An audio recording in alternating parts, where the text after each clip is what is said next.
जिलाधीश कांगड़ा निपुण जिंदल के दिशा निर्देश पर एसडीएम फतेहपुर अंकुश शर्मा ने राजा का तालाब का दौरा किया। एसडीएम फतेहपुर ने बताया कि तीनों जगहों का उन्होंने बारीकी से निरीक्षण किया है। इस दौरान स्थानीय लोग भी उनके साथ रहे। स्थानीय लोगों ने उन्हें अवगत कराया कि सराय भवन कई वर्षों से खाली पड़ा हुआ है, जबकि इसके कुल 7 कमरे और अटैच शौचालय है।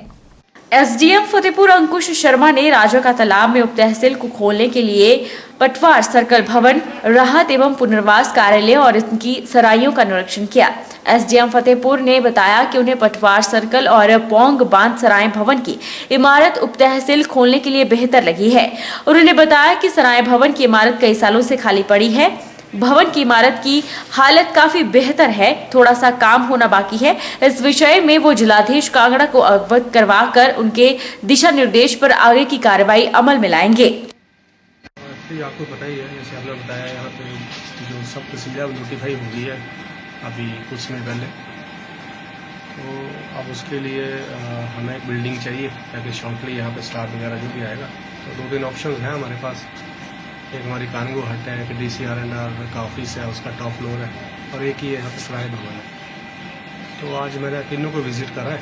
अभी देखते हैं इन तीनों में से जो भी डी साहब के साथ डिस्कस करने के बाद, और जो भी हमें मतलब हमारी रिक्वायरमेंट्स को सूट करेगा उसके हिसाब से हम डिसाइड करेंगे। ये वेन्यू भी अच्छा है, खुला डुला है। प्रोडक्शन के लिए राष्ट्रीय स्तर पर पहचान कायम कर चुकी बिलासपुर की गोविंद सागर झील में पिछले कुछ सालों में निरंतर घट रहे मत्स्य उत्पादन को बढ़ावा देने के लिए राज्य सरकार अब इसकी साइंटिफिक स्टडी करवाएगी। इसके लिए centre inland fisheries research institute CIFRI Barrackpore Kolkata के साथ करार हुआ है। शिफ्री की टीम अगले महीने अगस्त के अंत में बिलासपुर आएगी और स्टडी शुरू करेगी। स्टडी एवं रिसर्च के लिए शिफ्री के साथ सरकार का 1 साल के लिए 22 लाख का MOU साइन हुआ है। हिमाचल प्रदेश के मत्स्य पालन विभाग के डायरेक्टर सतपाल मेहता ने खबर की पुष्टि की है। उन्होंने बताया कि 2 दिन पहले ही शिफ्री के डायरेक्टर से बात की है और उस ओर से आश्वस्त किया गया है कि अगस्त महीने के अंत में विशेषज्ञों और रिसर्च स्कॉलर की एक टीम बिलासपुर आएगी और घटते मत्स्य उत्पादन पर स्टडी की जाएगी। स्टडी के लिए कुछ विशेषज्ञ और स्कॉलर यहीं पर रहकर रिसर्च भी करेंगे और 1 साल तक की स्टडी के आधार पर विस्तृत रिपोर्ट तैयार कर राज्य सरकार को प्रेषित की जाएगी। इसी रिपोर्ट के आधार पर गोविंद सागर झील में मत्स्य उत्पादन को बढ़ावा देने के लिए आगामी कार्य योजना तैयार की जाएगी। उन्होंने बताया कि गोविंद सागर झील में हजारों मछुआरों की रोजी चलती है और उत्पादन घटने के कारण कहीं न कहीं उनकी रोजी पर भी असर पड़ा है। मगर झील में उत्पादन बढ़ाने के लिए मत्स्य विभाग ने बड़े आकार का बीज डालना शुरू किया है। इस बार भी 70 mm से लेकर 100 mm साइज का मछली बीज डाला है। उम्मीद है कि आने वाले समय में इसके सकारात्मक परिणाम सामने आएंगे। गोविंद सागर में जो जैसा कि पिछले कुछ सालों से 2014-15 से जो डाउनवर्ड ट्रेंड था, वो जो है उसके बारे में जो है विभाग ने साइंटिफिक स्टडी भी करवा रहा है। और उसमें अभी हमारा 2 महीने पहले जो थे वो सिफरी से कोलकाता से जो थे साइंटिस्ट एक बार आके विजिट कर गए हैं और ये पूरा 1 साल भर जो है ये चलेगी, उनकी स्टडी चलेगी। अभी अगस्त महीने में भी वो जो है हमारे 18 तारीख के आसपास जो है यहाँ आ रहे हैं और वो यहाँ आकर के साइंटिफिक स्टडी करेंगे। हालांकि ये जो है ट्रेंड जो है गोविंद सागर का, पिछले साल जो है गोविंद सागर में 71 मीट्रिक टन उससे पहले वाले साल से अधिक निकली है मछली। तो हमने उसमें विभाग ने जो कुछ एक निर्णय लिए थे हमने, और पिछले 3 साल से हम जो है लगातार स्टॉकिंग जो है वो बड़े साइज़ की मत्स्य संग्रहण जो है वो बड़े साइज़ का हम कर रहे हैं, जो कि 70 मिलीमीटर से अधिक साइज़ का होता है। तो उसके रिजल्ट जो हैं अब आने जो है लगभग प्रारंभ हो गए हैं और इस बार हमारे 71 मीट्रिक टन जो है अधिक मछली जो है पैदावार हुई है।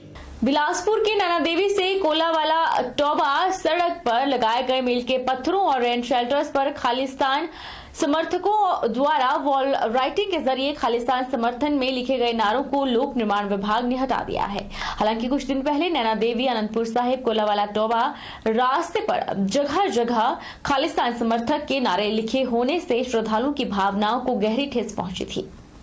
नैना देवी से कोलावाला टोबा तक खालिस्तान समर्थकों के नारे लिखे जाने और हिमाचल प्रदेश के मुख्यमंत्री जयराम ठाकुर को 15 अगस्त पर झंडा फहराने पर खालिस्तानियों की ओर से धमकी देने के बाद प्रदेश में जांच एजेंसियां सजग हो गई है और इन सभी मामलों को लेकर प्रदेश की सीमाओं से लेकर जगह जगह नाके लगाकर चेकिंग की जा रही है।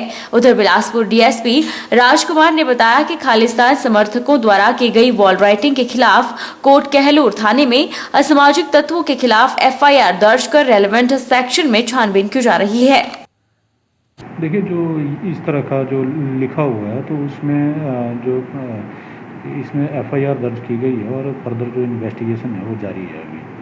तो जो इसमें जो रजिस्ट्रेशन हुई है वो पुलिस स्टेशन कोर्ट के रूप में जो रेलेवेंट सेक्शन में रजिस्ट्रेशन की है और इन्वेस्टिगेट कर रहे हैं इसको। नूरपुर की सुलियाली पंचायत में आयुर्वेदिक चिकित्सालय में पंचकर्मा सुविधा होने के बावजूद भी इलाज न होने और चिकित्सालय की कार्यप्रणाली को लेकर न्यूज़पेपर में खबर लगने पर आयुर्वेदिक चिकित्सालय पर सवालिया निशान लगने का मामला सामने आया है। नूरपुर विधानसभा के साथ साथ 3 और विधानसभाओं में यह आयुर्वेदिक चिकित्सालय एकमात्र ऐसा आयुर्वेदिक चिकित्सालय है जिसमें पंचकर्मा की सुविधा है। आयुर्वेदिक चिकित्सा अधिकारी डॉक्टर चंद्र प्रकाश अरुण ने बताया कि पंचकर्मा करने का सामान अस्पताल में उपलब्ध है। पंचकर्मा करने के लिए 2 सेक्शन होते हैं, एक पुरुष और एक महिला। पुरुष पंचकर्मा में पुरुष पंचकर्मा सहायक और महिला पंचकर्मा में महिला पंचकर्मा सहायक होना जरूरी होता है, लेकिन पंचकर्मा में सहायक नहीं है, जिसको लेकर विभाग को जनवरी 2021 को पत्र लिखा था। पर अब कोरोना का दौर कम हो रहा है तो पंचकर्मा की सुविधा शुरू करना चाह रहे हैं। इसके लिए ट्रेड पंचकर्मा सहायक नियुक्त किए गए हैं। अब जैसे ही विभाग की तरफ से ट्रेड पंचकर्मा सहायक आ जाते हैं, पंचकर्मा सुविधा शुरू कर दी जाएगी। डॉक्टर चंद्र प्रकाश अरुण ने कहा कि न्यूज़पेपर में इस चिकित्सालय के बारे में सफेद हाथी लिखा गया था, जिसको लेकर उन्होंने इस खबर का खंडन करते हुए इसे निराधार बताया है। पंचकर्म स्पेशलिस्ट हूँ और सामान भी हमारे पास पड़ा है। और पंचकर्म करने वाले जो होते हैं 2 सेक्शन होते हैं पंचकर्म के, एक मेल सेक्शन होता है, एक फीमेल सेक्शन होता है। मेल सेक्शन में मेल पंचकर्मा सहायक होते हैं और फीमेल पंचकर्म में फीमेल पंचकर्म सहायक होते हैं। तो जैसे 10 बिस्तर का अस्पताल है तो यहाँ पर 3 मेल लोगों को, पेशेंट्स को पंचकर्म करने वाले मेल मसाजर चाहिए और 3 फीमेल पेशेंट्स जो हैं उनको केवल फीमेल ही मसाज कर सकते हैं, 3 फीमेल मसाजर चाहिए। तो ये जो है अभी तक ये इस विषय पर मैंने विभाग को लास्ट जो अपना पत्र है 18/3/2021 को लिखा था अपने उच्च अधिकारियों के कि जहाँ पर अब कोरोना काल ख़त्म होने को है और पंचकर्म हम शुरू करना चाह रहे हैं दोबारा से। तो हमें फील्ड में जो लोग ट्रेंड हैं, जिन्होंने पंचकर्म की सहायक की ट्रेनिंग की है 1 महीने की या 3 महीने की या 6 महीने की जो भी ट्रेनिंग की है उन्होंने, ऐसे लोग हैं फील्ड में। उनमें से एक जो हमने 19-20 में जहाँ पर पंचकर्म 1 साल तक किया था, एक जो मेल पंचकर्म सहायक था, विभाग ने उसकी प्रतिनियुक्ति जहाँ पर की भी थी। तो उन लोगों को यहाँ पर प्रतिनियुक्ति पे भेजा जाए ताकि हम मेल और फीमेल दोनों सेक्शन में पंचकर्म को बिल्कुल सुचारू ढंग से चला सकें। देश में नवगठित नगर परिषद एसोसिएशन जल्द ही मुख्यमंत्री जयराम ठाकुर से मिलकर नगर परिषद में आ रही समस्याओं से अवगत करवाएगा। नूरपुर नगर परिषद के अध्यक्ष एवं प्रदेश नगर परिषद एसोसिएशन के सलाहकार अशोक शर्मा शिबू ने बताया कि मौजूदा समय में प्रदेश की नगर परिषदों में कई तरह की समस्याएं हैं, जिनमें मुख्य तौर पर स्टाफ की कमी है, जिससे न केवल नगर परिषद जूझ रही है बल्कि हर पंचायतों को भी इस समस्या से 2-4 होना पड़ रहा है। इसको गठन करने की जरूरत इसलिए पड़ी, हमारे लिए बहुत प्रॉब्लम आ रही है जो परिषद में, कॉर्पोरेशन में और इसमें नगर पंचायत में। मैंने एक तो हमारे पास स्टाफ की कमी है, उसको पूरा करने के लिए, और हमारे पास क्वार्टर भी चाहिए स्टाफ के लिए, और भी काफ़ी बिजनेस में जो हमारी प्रॉब्लम है उसको हम सीम तक ले जाएँ। एसोसिएशन गठन करने का एक यही तरीका है, इसलिए सारा हिमाचल एकत्रित है, बीजेपी कांग्रेस की बात कोई नहीं है। वक्त तो चला है छोटे से ब्रेक का। ब्रेक के इस पार फौरन लौटेंगे, आप बने रहिए हमारे साथ।